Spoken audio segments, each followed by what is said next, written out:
Hello friends, कैसे हैं आप। उम्मीद करती हूँ कि आप सब अच्छे होंगे। कि मैं भी एकदम ठीक हूँ। तो चलो आज मैं बनाने जा रही हूँ ये चाय।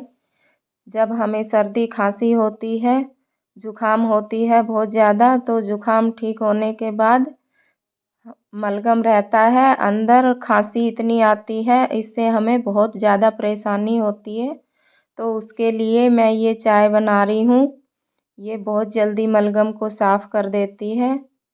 तो इसके लिए मैंने ये लिए हैं 2 लौंग, 2 काली मिर्च, थोड़ी दालचीनी और 1 अदरक का टुकड़ा, 1 मुलैठी का टुकड़ा छोटा सा, 5 पत्ते तुलसा के और 2 पत्ते नीलगिरी के।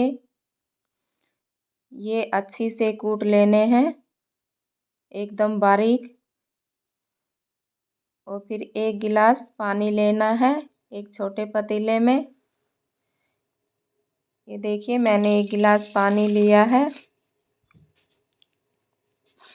अब इसमें ये कूटे हुए सभी चीज़ें डाल लेते हैं। इसमें और कुछ नहीं डालना है, सिर्फ ये कूटे हुए जो मैंने बताए हैं यही सामान डालना, बस यही चीज़ें। और इसको बिल्कुल छोटे वाले चूल्हे पे पकाना है, बिल्कुल सिम करके। एक बार थोड़ा तेज़ करें, अब उबाल आ गया तो मैं बिल्कुल सिम कर दूंगी इसको और धीरे धीरे इसको पकने देंगे। 15 से 20 मिनट में ये लगभग हमारे पास आधा रहेगा। तो ये देखिए 15 से 20 मिनट हो गए मेरे को और ये आधा बचा है लगभग। ये हमारी चाय बन के तैयार है। अब इसको छान लेंगे।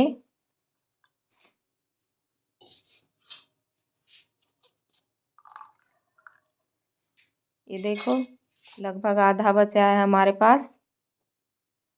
अब इसको एक कांच के गिलास में डाल लेना है।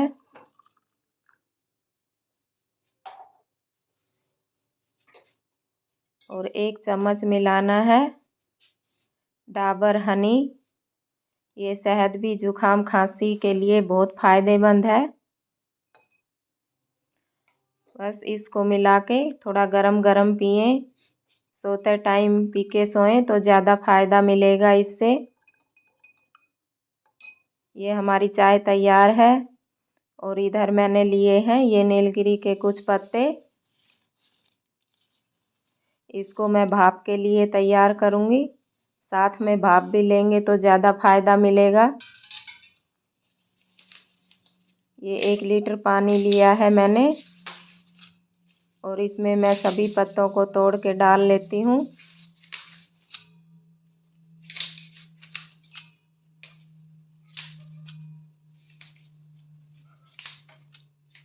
तो इस तरह से मैंने सभी पत्ते डाल लिए हैं इसमें। और अभी हम इसको पकाएंगे। इसको इस तरह से हमें अच्छी से खौलाना है। इसकी जो महक है वो ही बहुत फ़ायदा देती है, विक्स की कोई ज़रूरत नहीं पड़ती। ये बहुत फ़ायदा देने वाले हैं। नीलगिरी के जो पत्ते हैं बहुत ही अच्छे रहते हैं। ये जिसको साइनस की दिक्कत है वो भी इसकी भाप लेना चाहिए।